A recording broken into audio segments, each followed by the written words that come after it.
Hello dear friends, આજે હું તમને ઇંગ્લિશમાં નાઉનનું ચેપ્ટર સમજાવીશ. જે પ્રમાણે મેં તમને હિન્દીમાં સમજાવ્યું હતું કે નાઉન એટલે શું. તો નાઉન એટલે વ્યક્તિ, એનિમલ, થિંગ અને પ્લેસ એ લોકોના નામ શોધવાના. હંમેશા નાઉન શોધવા માટે આ 4 વસ્તુના જ નામ શોધવાના કે આમાં નામ કોના છે, વ્યક્તિનું છે, પ્લેસનું છે, એનિમલનું છે કે થિંગનું છે. એ 4 તમને મળી જાય એટલે તમને નાઉન મળી જાય. અને ઘણીવાર ફિલિંગ ક્વોલિટી પણ હોય જે એબ્સ્ટ્રેક્ટ નાઉન કહેવાય, જેને ભાવવાચક સંજ્ઞા આપણે હિન્દીમાં કહેતા હતા. તો અહીંયા ઉદાહરણ છે કે આઈ keep my books in the cupboard. તો અહીંયા આ સેન્ટેન્સની અંદર સૌથી પહેલાં તો એ શોધવાનું કે અહીંયા નામ કોના છે. તો અહીંયા તમને દેખાય છે કે બુક અને કબોર્ડ. તો બુક એ એક વસ્તુ છે અને કબોર્ડ પણ એક વસ્તુ છે. તો આ એક થિંગના નામ થઈ ગયા, એટલે આ એક નાઉન થઈ ગયું. ડૉક્ટર ગિવ્સ અસ મેડિસિન. તો અહીંયા ડૉક્ટર એ કોઈ એક પર્સન છે એટલે એનું નામ થઈ ગયું, અને મેડિસિન એ કોઈ એક થિંગ છે એટલે એ પણ એનું નામ થઈ ગયું. તો એ પણ નાઉન કહેવાય. પછી the tiger is the national animal of India. તો ટાઈગર એ શું છે, કોઈ એક પ્રાણી છે એટલે એનું નામ થઈ ગયું, અને એનિમલ તો લખેલું જ છે. અને ઇન્ડિયા શું છે, તો ઇન્ડિયા એ કન્ટ્રીનું નામ છે એટલે એ પણ એક નાઉન થઈ ગયું. Dogs are known for the loyalty to their masters. તો ડોગ્સ એ એક પ્રાણીનું નામ થઈ ગયું. લોયલ્ટી અહીંયા શું છે કે વફાદારી. વફાદારી એ શું છે, એ પણ આપણે નાઉન જ કહેવાય, પણ એને આપણે જોઈ કે ટચ નથી કરી શકતા, પણ એને ખાલી ફીલ કરી શકીએ છીએ એટલે એ નાઉન કહેવાય. એ પાછળ આવશે હમણાં.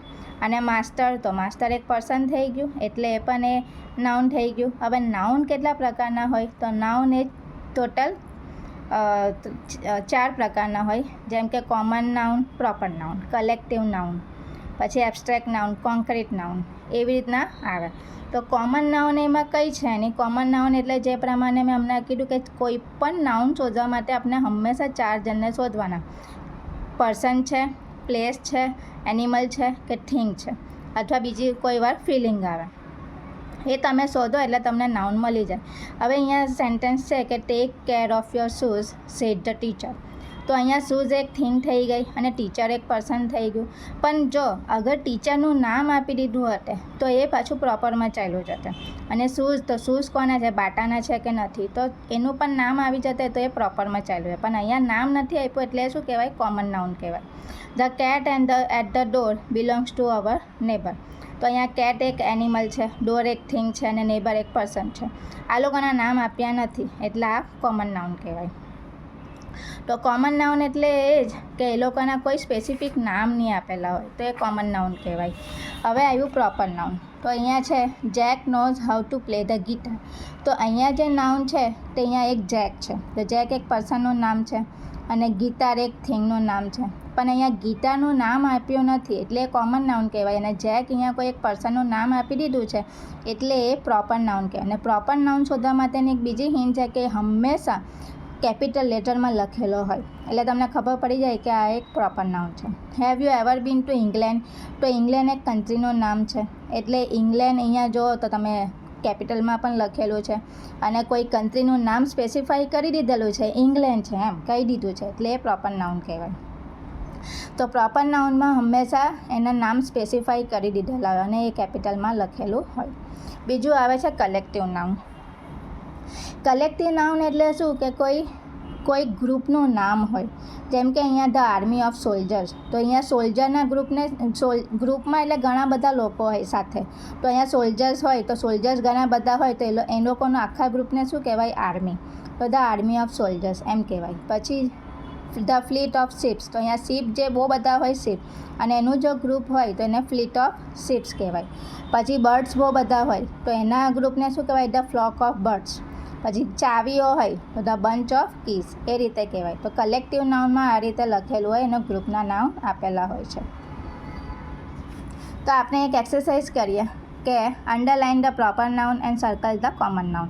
તો કોમન નાઉન જે હશે તેને આપણે સર્કલ કરવાનું છે અને પ્રોપર જે નાઉન હશે તેને આપણે લાઇન કરવાની છે. તો પ્રોપર નાઉન હંમેશા કેપિટલમાં લખેલા હશે અને એનું નામ સ્પેસિફાઈ કરેલું હશે એટલે આપણે ખબર પડી જશે અને એને અંડરલાઇન કરીશું. તો પહેલું છે mister Jones is my neighbour. તો અહીંયા સૌથી પહેલાં તો તમારે નાઉન જ શોધવાના કે નાઉન આમાં કયા છે. નાઉન શોધવા માટે હંમેશા આપણે આ જ જોવાનું કે પ્લેસ છે, એનિમલ છે, પર્સન છે કે થિંગ છે. એ 4 તમે શોધો એટલે તમને નાઉન મળી જ જાય. પછી એને વિચારવાનું કે પ્રોપર છે કે કોમન છે. તો અહીંયા મિસ્ટર જોન્સ એ એક પર્સન થઈ ગયું અને નેબર પણ તો એક પર્સન જ હોય. તો અહીંયા મિસ્ટર જોન્સે નામ આપી દીધેલું છે એટલે એ પ્રોપર કહેવાય અને નેબરમાં કોઈ એનું નામ સ્પેસિફાઈ કર્યું નથી એટલે એ કોમન કહેવાય. Mrs Bhatt is my favourite teacher. તો અહીંયા પણ શોધી કાઢવાનું કે અહીંયા છે કોણ નાઉન. તો મિસિસ ભટ્ટ એ કોઈ પર્સન છે અને ટીચર પણ પર્સન છે, પણ મિસિસ ભટ્ટ એ નામ આપી દીધેલું છે એટલે એ શું કહેવાય પ્રોપર અને ટીચર કોમન.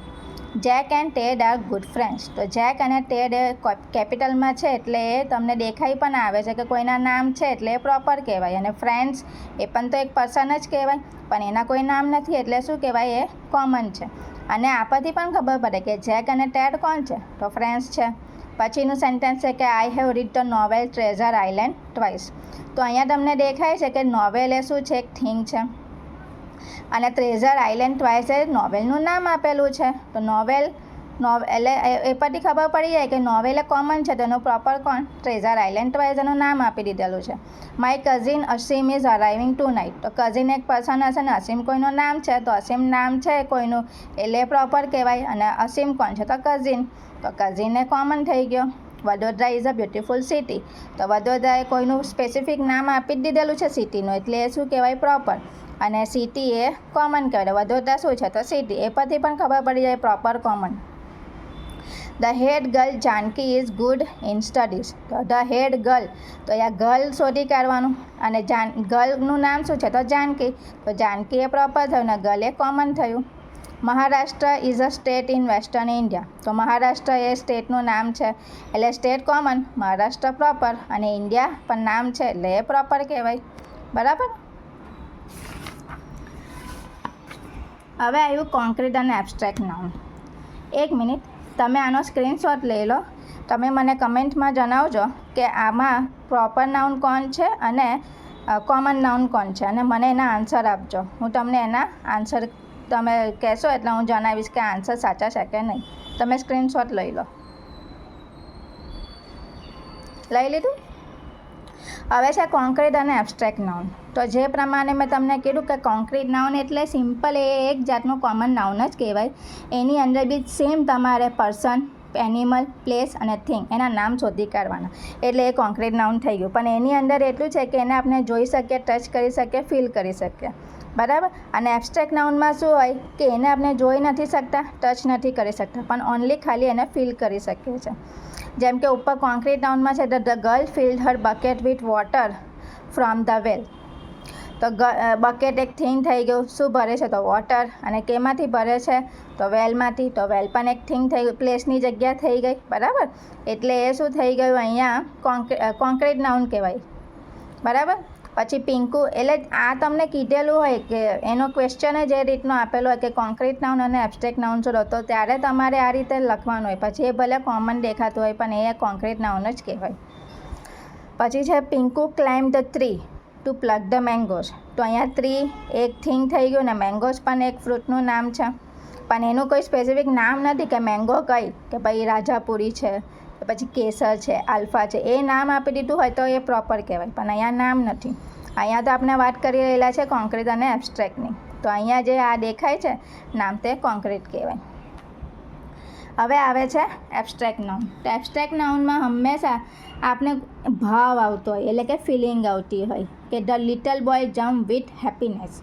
તો અહીંયા લિટલ બોય એ કોમન નાઉન છે એ આપણે અત્યારે શોધવાનું નથી પણ વિથ હેપીનેસ એટલે શું એક ખુશીથી એટલે શું એ ખુશી આપણે ફક્ત ફીલ કરી શકીએ છીએ પણ એને આપણે જોઈ નથી શકતા, ટચ નથી કરી શકતા. તો એ પણ એક નાઉન કહેવાય.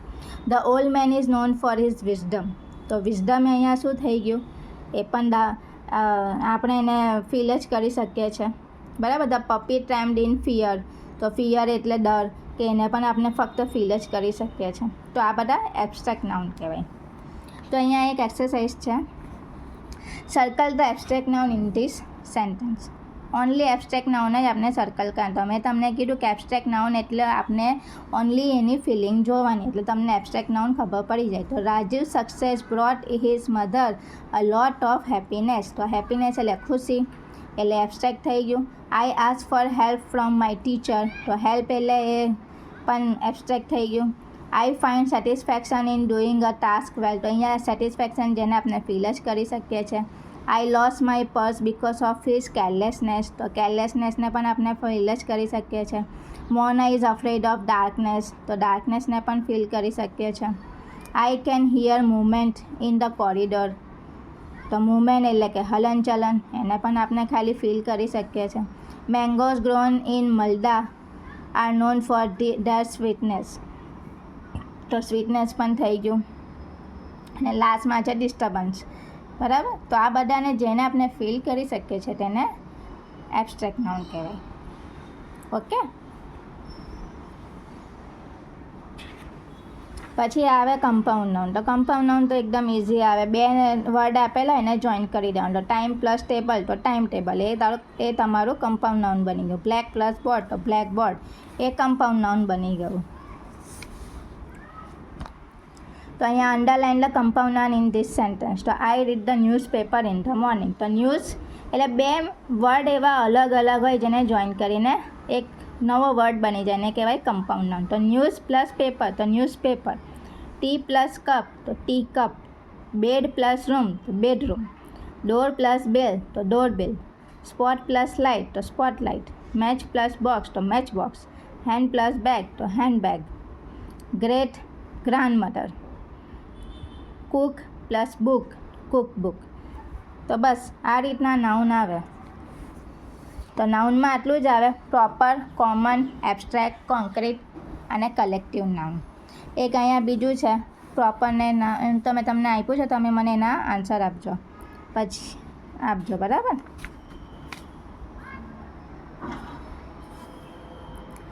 બસ તો તમે મને કહેજો કે તમને આ વિડીયો કેવો લાગ્યો, તમને સમજ પડી, તમને વિડીયો હેલ્પફુલ થયો, તો હું બીજા નવા વિડીયો બનાવવા માટે મોટિવેટ થઉં. Bye bye.